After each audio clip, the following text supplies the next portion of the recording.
బిర్యానీ ధమాకా. ఈ కామెడీ కథను రచించిన వారు సింహప్రసాద్ గారు. ఆదివారం కావడంతో గ్రౌండ్కెళ్ళి మిత్రులతో కలిసి క్రికెట్ ఆడి వచ్చాడు కుమార్. ఆకలి నకనకలాడుతోంది. అపార్ట్మెంట్స్ మెట్లెక్కి 4వ అంతస్తులో 401 ఫ్లాట్కెళ్తుంటే రకరకాల మాంసాహార వాసనలు వాడి ఆకలిని ఎగదోశాయి. ఇంట్లోకి వెడుతూనే, మమ్మీ ఇవాల్టి స్పెషల్ ఏంటి, చికెనా మటనా ఆత్రంగా అడిగాడు. డాడీ బజార్కెళ్ళలేదురా, రాత్రి టీవీలో సినిమా చూశారుగా, ఇంత క్రితమే నిద్రలేచారు. మరేం కూర వండావు కించిత్ విసుగ్గా అడిగాడు. ముద్దపప్పు రసము. పప్పా? యాక్. ముఖం వికారమైంది. మనిషి అమాంతం డీలా పడ్డాడు. పప్పు నాకిష్టం కాదు, నేను తిన్ను. అక్కడే ఉన్న చిట్టి అంది.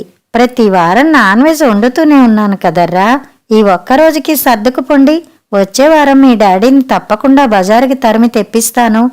ఊహు, మాకిప్పుడే కావాలి మారాన్ చేశాడు. పప్పులో కొత్త ఆవకాయ కలుపుకుని ఇంత నెయ్యి పోసుకుని తింటే అసలా మజాయే వేరు అంటూ ఊరించింది. వాళ్ళు ఊరిపోలేదు, మెత్తబడలేదు, విననట్టు ఉండిపోయారు. ఏమిటి, ఏమైంది, పిల్లలు అలకపాన్ పెక్కినట్టున్నారే అంటూ వచ్చాడు ఆనందం. మీరు చేసిన నిర్వాకమే ఇది, ఏమైందో మీ కళ్ళతో మీరే చూడండి విసురుగా అంది సుభద్ర. Cool down. ఉరుమురుమి నా మీద పడుతోందేమిటి? ఈ ఘనకార్యం మీది కనుక నేనేం చేశానే, ఇంకా ఏం చేయాలి? మీరు మార్కెట్కి వెళ్ళి ఎన్వి తెచ్చి పడేస్తే వండి పడేద్దును, మీరు తేలేదు, నేను వండలేదు అంది. కర్రీ పాయింట్కెళ్ళి కొనుక్కురాడాడి ఆశగా అడిగాడు కుమార్. సరిగ్గా అప్పుడు డోర్ బెల్ మోగింది. చుట్టాలొచ్చి పడ్డారేమో కర్మ, మళ్ళీ వంట చెయ్యాలి అని గొనుక్కుంది. ఎవరొచ్చారో వెళ్ళి చూడరా అంది విసుగ్గా. కుమార్ వెళ్ళి తలుపు తీశాడు. డెలివరీ బాయ్ ఒక ప్యాకెట్ అందించి వెళ్ళిపోయాడు. మామ్, ప్యారడైజ్ నుంచి బిర్యానీ వచ్చిందోచ్ ఇల్లదిరేలా అరిచాడు. దాని వాసన ఆస్వాదిస్తూ డాన్స్ చేశాడు. చిట్టి కూడా వాడితో కాలు కలిపింది. నువ్వు గ్రేట్ డాడీ అంటూ ఇద్దరూ కలిసి తండ్రిని పొగిడేశారు. సుభద్రకి ఉక్రోషం వచ్చేసింది. భర్తని పిల్లల్ని మార్చి చూసింది. ఇదేలా వచ్చింది, ఫోన్లో ఆర్డర్ ఇచ్చారా నిలదీసింది. అబ్బెబ్బే, నేనివ్వలేదు తడబడ్డాడు ఆనందం. ఊరికే బుకాయించకండి, మీరు ఇవ్వకుండా నేను ఇవ్వకుండా ఎలా వస్తుంది, ఎంత తగిలేసారేంటి అని అడిగింది. నిజమే చెబుతున్నానే, నాకేం తెలీదు, నన్ను నమ్మమంటారు. మీ అమ్మ చేసినట్టు బిర్యానీ నేను చేయలేనని ఎప్పుడు దెప్పుతుంటారుగా, అందుకని ఎత్తు వేశారన్నమాట. ఇందుకని పొద్దుటే లేచి మార్కెట్కి వెళ్ళలేదు కదూ. ఈయనతోటి దానికి ఎత్తుల దాకా వెళతావేంటే? గాడ్ ప్రామిస్, నేను ఆర్డర్ చేయలేదు, కావలిస్తే నా ఫోన్ చెక్ చేయి లబలబలాడాడు. ఆర్డర్ ఇవ్వకుండా, డబ్బు పే చేయకుండా బిర్యానీ ప్యాకెట్ ఊరికే ఎవరెందుకు ఇచ్చి వెళతారు? వాళ్ళేమైనా మీ మేనమామ కొడుకులా? నెలకోసారి సినిమాకి వెళదామంటే అంత ఖర్చు ఇంత ఖర్చు అంటూ కథాకళ ఆడేస్తారు. ఇలాంటి తిళ్ళకి మాత్రం డబ్బు నడిచొచ్చేస్తుంది. అసలు మిమ్మల్ని లాభమేమిట్లండి, మీ మగాళ్ళ తీరే అంతా. మీకో నీతి మాకో నీతి. మీరు ఖర్చు చేస్తే అది అవసరం, మేం పూలు కొన్నా దుబారాయే.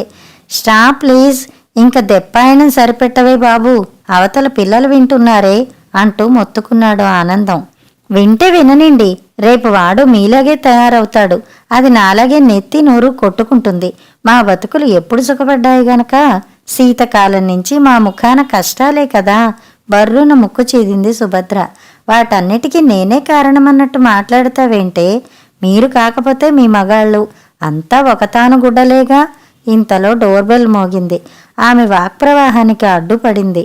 హమ్మయ్యా అని నిట్టూర్చాడు ఆనందం. ఎవరై ఉంటారు? ఒకరినొకరు కళ్ళతోనే ప్రశ్నించుకున్నారు. పెదవి విరిచి తల అడ్డంగా ఊపుకున్నారు. సుభద్ర వెళ్ళి తలుపు తీసింది. బాగున్నావా వదినా అంటూ ఆడబడుచు లోపలికి వచ్చింది. వాళ్ళు అదే ఊళ్ళో ఉంటారు. ఇదన్నమాట అసలు కథ. మీ చెల్లెలు వస్తోందని హోటల్ నుంచి బిర్యానీ తెప్పించారన్నమాట. ఏ, ఎంత మీ గారాల చెల్లెలైతే మాత్రం నా చేతి వంట తినలేదా? భర్త మీదకెళ్ళి నిలదీస్తుంటే ఆడపడుచు అడ్డుకుంది. నేనొస్తున్నట్టు అన్నయ్యకి తెలియదు వదినా, మీ అన్నయ్య క్యాంపుకి వెళ్ళారు, ఆదివారం కదా, ఒక్కదానికి ఏం వండుకుంటానులే అని ఇటు వచ్చేసా అందామే. నిజంగానే నాకు తెలీదు, ఒట్టు అన్నాడు ఆనందం. మీ వదిన మాటలకేం గాని నువ్వు వెళ్ళి కాళ్ళు కడుక్కో అన్నాడు ఆనందం చెల్లితో. ఆహాహా, బిర్యానీ ప్రేమలు కారిపోతున్నాయి అని ఇంకేదో అనబోతుంటే మళ్ళీ కాలింగ్ బెల్ మోగింది. ఇవాళేమిటి ఇంటి మీద కీలర్ దండయాత్రలు చేస్తున్నారు? రుసరుసలాడుతూ వెళ్లి తలుపు తీసింది సుభద్ర. గుమ్మంలో డెలివరీ బాయ్ని చూసి కయ్యమంది. మళ్ళీ ఏం తెచ్చావేంటి? సారీ మేడం, ఇందాకటి బిర్యానీ పార్సిల్ మీ కింది ఫ్లోర్లోని 301లో ఇవ్వాలి. పొరపాటున మీకు ఇచ్చాను. అది ఇచ్చేస్తే తీసుకెళ్లి వాళ్ళకిచ్చేస్తాను నొచ్చుకుంటూ అన్నాడు. తల తిప్పి డైనింగ్ టేబుల్ వంక చూసిందల్లా బిగుసుకుపోయింది. వివాహ భోజనంబు వింతైన వంటకంబు అని పాడుకుంటూ ఊగిపోతూ పిల్లలిద్దరూ బిర్యానీ తింటున్నారు. గుటకలు మింగుతూ చూశాడు ఆనందం. ఇద్దరి వంక విడ్డూరంగా చూసింది ఆడబడుచు. పొరపాటేంటయ్యా, 401కి 301కి తేడా తెలియలేదా? అంత కళ్ళ మూసుకుని ఎలా వచ్చావు? కరిచినంత పనిచేసింది సుభద్ర. సారీ చెప్పానుగా మేడం, దాన్ని త్వరగా వాపస్ ఇవ్వండి. ఆలస్యంగా డెలివరీ ఇస్తే బిర్యానీ ఫ్రీ అయిపోతుంది. బిల్లు నా జీతంలో కట్ చేస్తారు. చేస్తే చెయ్యని, మధ్యాహ్నం నాకేంటి? ప్లీజ్ మేడం, ఏడుపు ముఖం పెట్టాడు. దాన్ని తిరిగి ఇవ్వలేనయ్యా, దాన్ని ఎప్పుడో మా పిల్లలు ఓపెన్ చేసేశారు. చచ్చాను దేవుడా, ఇప్పుడెలా మేడం? నన్ను అడుగుతావేంటి? దేవుడా అన్నావుగా, అతగాన్నే అడుగు. తలుపు వేయబోతుంటే ప్లీజ్ మేడం అర్థింపు ముఖంతో చూసి కళ్ళతో కనికరించమని బతిమాలాడు. ఇంకా ఇక్కడ నిలబడ్డావు ఏమిటయ్యా? ఆ బిర్యానీ జీర్ణమైందో లేదో కనుక్కునిగాని వెళ్ళవా అని అడిగింది. బిల్లు ఇచ్చేస్తే చచ్చినా ఇవ్వను. అసలు ఎందుకు ఇవ్వాలి? మేమేమైనా ఆర్డర్ చేశామా? నిలదీసింది సుభద్ర. ప్లీజ్ మేడం, 450 రూపాయలు మేడం. మీకది చిన్న మొత్తమే, నాకదే చాలా పెద్ద మొత్తం అభ్యర్థించాడు. ఏంటి, ఆ కాస్త బిర్యానీ 450? చస్తే ఇవ్వను, వెళ్ళిపో తెగేసి చెప్పింది సుభద్ర. సార్ అంటూ ఆనందం వంక ప్రాధాయపూర్వకంగా చూశాడు. వాడి ఉసురు మనకెందుకులే గాని ఇచ్చేయి సుభద్ర, ఆనందం అన్నాడు. 100, 200 కాదు, 450 అంట. మన వీధిలోని కర్రీ పాయింట్లో 100కే ఇంత పెడతారు చేతులు చాచి చూపిస్తూ అంది. ఇది ప్యారడైజ్ దమ్ బిర్యానీ మేడం. సరే, బతిమాలుతున్నావు గనక 200 పడేస్తాను. తప్పు చేసినందుకు మిగతాది నువ్వు భరించు. సార్ 7 పొక్కటే తక్కువ అన్నట్టు ఉన్నాడు. ఆనందానికి జాలేసింది. మళ్ళీ కటింగ్ ఎందుకులేవే, ఈ రకంగా పిల్లల కోరిక తీరిందనుకో, అంతా ఇచ్చేయి.